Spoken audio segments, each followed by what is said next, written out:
Vinheta Jatec Abertura. Ícone de boneco correndo, segurando um chapéu de formatura. Setas cruzam a tela de baixo para cima. Uma sequência de imagens aparecem onde o boneco passa por etapas e chega à formatura.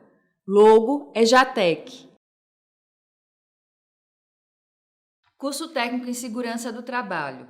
Equipamentos de proteção individual e coletiva.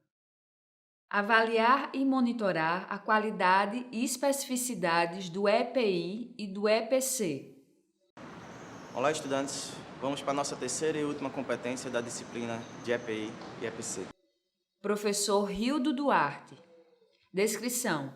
Ele está em pé, é branco, cabelo preto, curto, olhos castanhos. Usa cavanhaque, veste camisa amarela, visto do ombro para cima.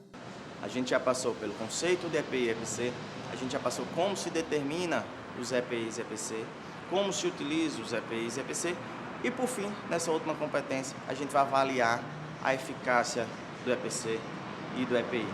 E como se monitora essa utilização e se realmente ela atenua ou não o risco do trabalhador.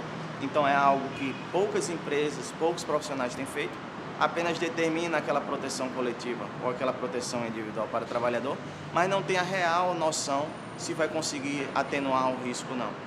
O projeto, ele determina que sim, mas na prática isso você pode ter uma diferença, porque você tem questões do trabalhador, você tem questões físicas, você tem questões climáticas, tem várias outras atividades que você deve verificar para ver se você conseguiu atenuar ou não o risco. Então, é um trabalho que vai requerer um pouco de paciência, vai requerer um pouco de estudo, mas é necessário que seja feito, porque você determinar a proteção e não determinar se ela está sendo eficaz ou não, você não está fazendo muita coisa. Tá? A norma determina que a gente faça essa avaliação e monitoramento, desde a NR9 em PPRA ela já determina isso. Você reconhece, você avalia, você determina o controle e por fim você vai avaliar a eficácia desse equipamento. Na proteção coletiva é muito simples avaliar essa eficácia. Você avalia, projeta a proteção coletiva, executa, depois faz uma nova avaliação e verifica se o nível foi reduzido ou não, se a concentração do agente no ambiente foi reduzida ou não. Por exemplo, um ruído. Você determinou que um ruído no ambiente ele está elevado, você vai determinar uma proteção. Exemplo, um revestimento acústico. Executa todo o revestimento, depois vai lá e faz uma nova avaliação e verifica se os níveis de pressão sonora no ambiente reduziram ou não.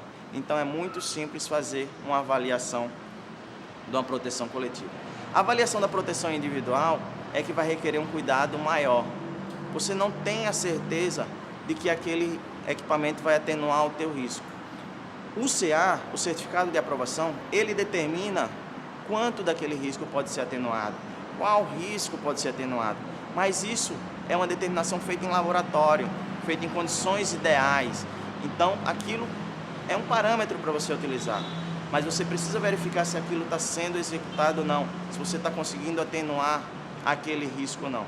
Uma das formas de ser utilizado isso é através do que a gente chama nexo causal.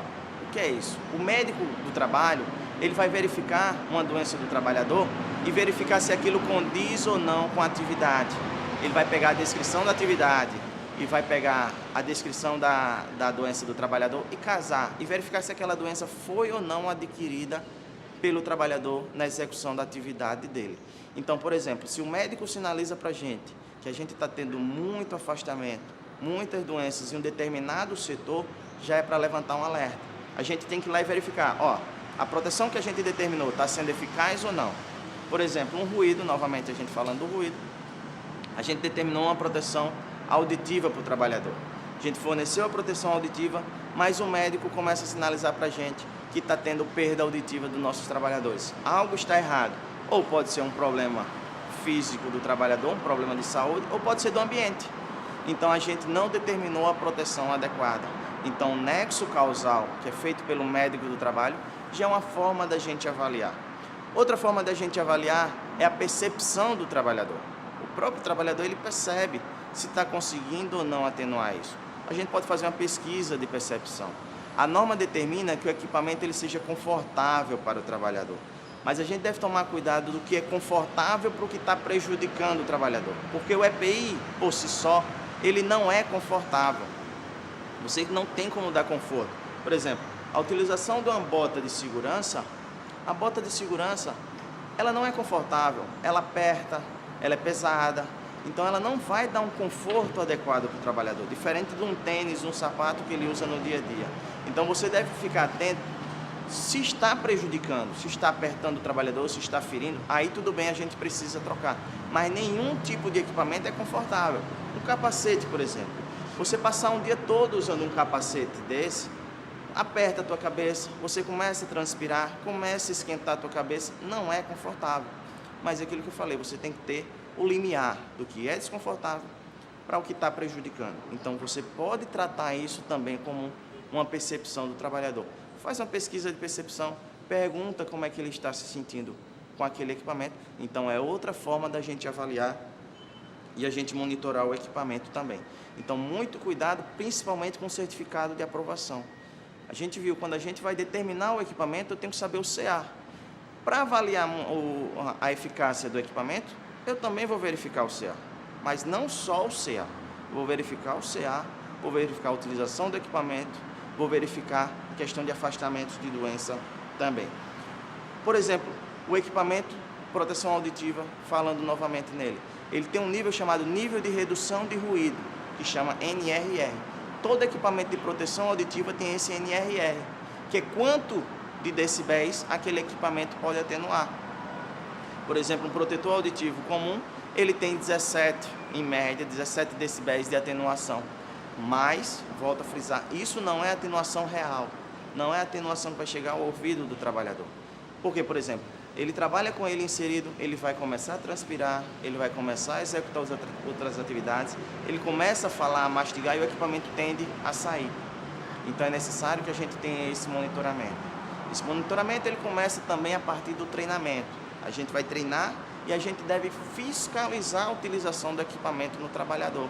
A própria NR6 garante que o trabalhador ele é obrigado a utilizar o equipamento. Caso ele não utilize, ele pode ser passível de penalização, de advertências, de suspensão e pode chegar até numa justa causa a não utilização. Ele não pode dizer pura e simplesmente que não vai utilizar. Caso esteja afetando o trabalhador, aí sim a gente pode fornecer outro equipamento. Por exemplo, uma luva de látex de manipulação, utilizado muito na saúde. O pó produzido lá dentro, aquele talco, tem alguns trabalhadores que têm problema de dermatite, tem alergia àquele equipamento. Então, caso você tenha um trabalhador específico nisso, eu forneço outro tipo de luva que vai atenuar o risco da mesma forma e não vai prejudicar o trabalhador. Então, você vê como é complexo a gente determinar se o equipamento ele está sendo eficaz ou não.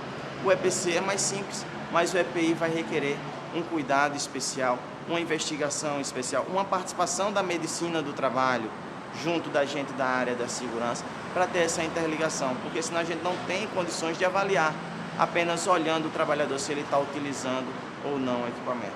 Então isso vai requerer estudo de vocês, não há uma norma específica, volto a frisar, que explique como se avalia uns equipamentos, então vai muito da experiência, da troca de informação, buscar literaturas outras que tragam isso para vocês. Então com isso a gente finaliza nossa disciplina de EPI e EPC.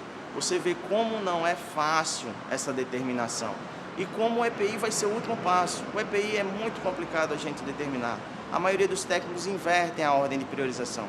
Procuram logo o EPI antes de passar pelas outras medidas de controle, a proteção coletiva, as medidas administrativas. Então o EPI é o último passo. Muitas vezes você vai rodar e não acha o EPI.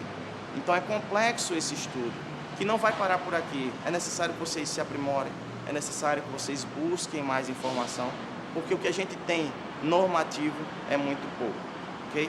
Então, aconselho a vocês a lerem nossa apostila, verificarem as normas regulamentadoras. A norma NR6, ela vai dar um parâmetro para você, ela não explica como se determina, mas você vai verificar lá vários tipos de proteção coletiva. Participem dos fóruns, participem no AVA, postem suas dúvidas, suas perguntas, que a gente vai estar sempre à disposição. Som direto, Denis Ramos. Imagens, Camila Silva, William Oliver. Audiodescrição, Jonara Medeiros Siqueira. Direção de arte, Isabela Oliveira. Produção de vídeo: Joana Rodrigues. Edição: Guilherme Cabral, Victor Lins. Professor autor: Hildo Duarte. Design educacional: David Souza Nascimento, Maria de Fátima Duarte Angeiras, Renata Marques de Otero, Terezinha Mônica Sinício Beltrão.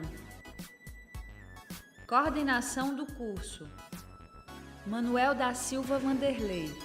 Coordenação executiva: George Bento Catunda. Coordenação geral: Paulo Fernando de Vasconcelos Dutra. Videoaula produzida em maio de 2015